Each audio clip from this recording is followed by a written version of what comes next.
UK और France के बीच समुद्र के नीचे जो 50 किलोमीटर लंबी टनल है उसे बनाया कैसे गया होगा। इस टनल को दुनिया का 8वां अजूबा कहा जाता है, क्योंकि इस टनल को बनाते समय इंजीनियर से अगर समुद्र के नीचे जरा सी गलती हो जाती तो सारा समुद्री पानी नीचे चला आता और सब के सब लोगों की लाशें तक नहीं मिलती। अब आखिर इतनी लंबी टनल को 13,000 वर्कर्स ने बिना गलती के इतनी सावधानी से कैसे बनाया, इतनी बड़ी बड़ी मशीनों के जरिए बताएंगे।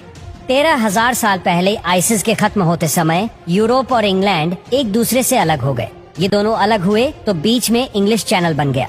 अब इंग्लैंड और फ्रांस के बीच व्यापार होता रहे, इसके लिए इस जगह पर टनल बनाने का फैसला हुआ।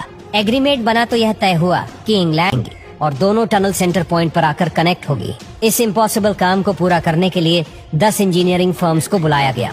काम शुरू करने से पहले जो सबसे बड़ी प्रॉब्लम इंजीनियर को आ रही थी वो थी टीबीएम मशीन की, यानी डायमीटर का टीबीएम मशीन बना ही नहीं था और इसीलिए इस मशीन को हजारों मील दूर पहले सेंटर में बनाया गया।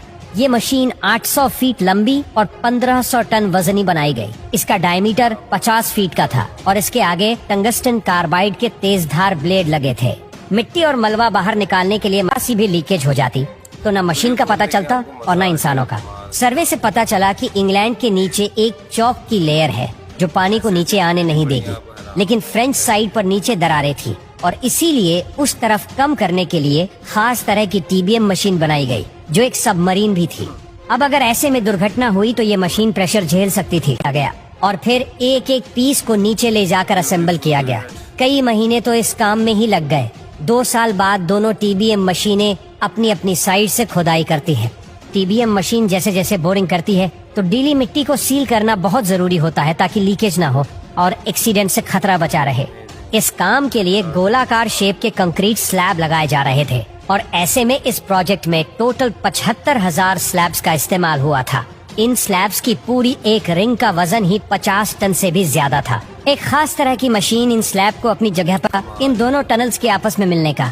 अगर दोनों टीबीएम मशीनें आगे चलकर न मिली तो ये सारा प्रोजेक्ट फेल भी हो सकता था। इसके सॉल्यूशन के लिए लेजर बीम गाइडेंस सिस्टम का इस्तेमाल किया गया।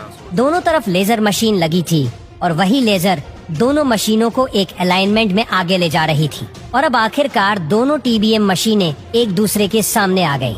अब एक ऐसा समय आया जब दोनों में से एक मशीन का मैकेनिकल सुसाइड करवाना था, क्योंकि दोनों टन फीट से कम होकर 46 फीट ही रह गया था। मशीन थी 50 फीट की, इसीलिए वो मशीन बाहर नहीं आ सकती थी और इसके बाद फ्रेंच टीबीएम मशीन को डिसअसेंबल करके ये सारी मशीन बाहर निकाल ली गई। अगर दोस्तों ऐसा ही इंग्लैंड वाली मशीन के साथ करते तो वो बहुत महंगा पड़ता।